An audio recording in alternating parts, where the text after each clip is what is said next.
Hey everybody, working on a 2008 Jeep Liberty, the second gen Jeep Liberty, and I've already done the work, but I just want to give a quick overview video for anybody that may have to do this. But replacing the rear rubber brake hose on these Jeeps. And one thing that I've found is that this is the original hose. Original brake hose, and something when you go to look at this, you think this would thread apart, because if you look at it closer, there is a hex head on this. Don't know why that's there, because nothing threads apart here. You have to actually cut the old steel line and then re-flare it with a nut to attach to the new line, because the new line, you can buy a new rubber hose. I got one from O'Reilly's, and it does have a thread end on it.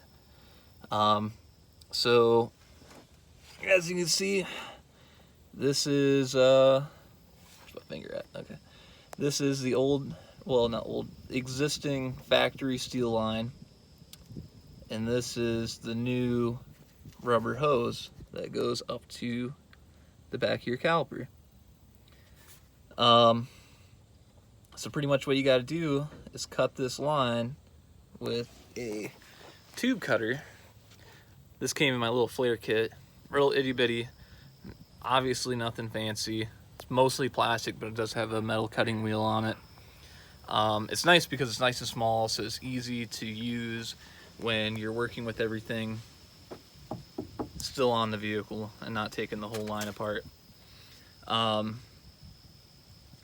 So when you do go to do your flare on your existing steel line, one thing to keep in mind is that on these factory steel lines, there is almost like a coating. I don't know if it's a rubberized coating, but there is a coating on these steel lines. And when you want to do your flare on it with one of these flaring vise tools, you have to strip that coating off. It's a 3/16 line,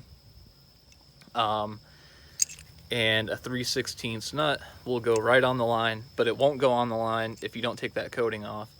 And then on top of that, when you go to do your flare, your vise tool is not gonna be able to grip that line with that coating still on it. So you need to take like a pocket knife or a razor blade, whatever you have that can cut and scrape that old coating off and get it back down to the bare steel. Once you get it down to the bare steel, this does work. I know it's a little hard to make flares on steel lines versus like your nickel alloys.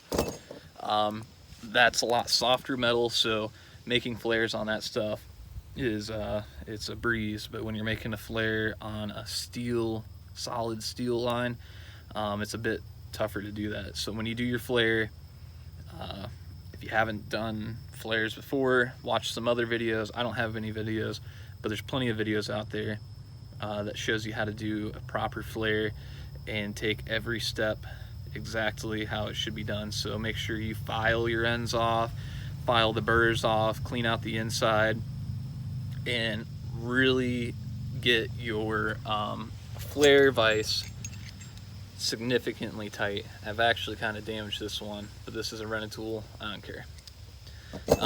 Make sure you get that extremely tight on the line to do your flare, so that way you can do your double flare. It's what's going to hold up the best, seal the best, and overall just work. So yeah, that's pretty much it. That's what you got to do.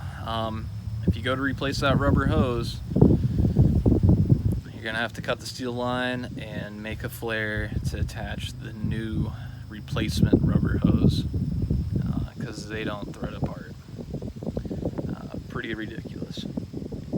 So yeah, I hope this helps. The only reason why I'm making this because there isn't another video on there, on YouTube at least, that talks about replacing this.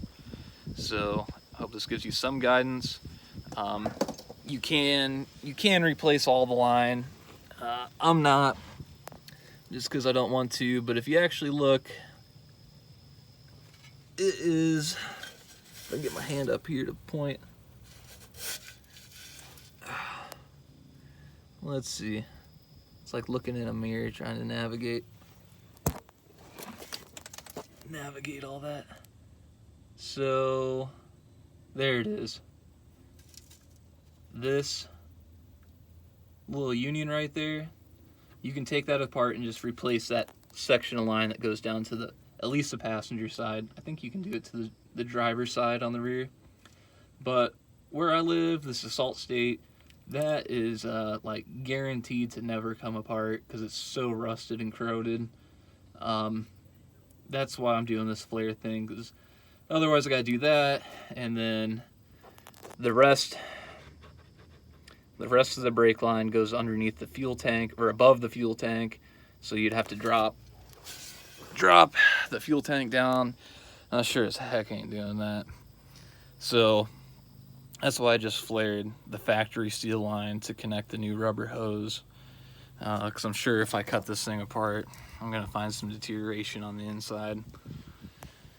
So hope that helps.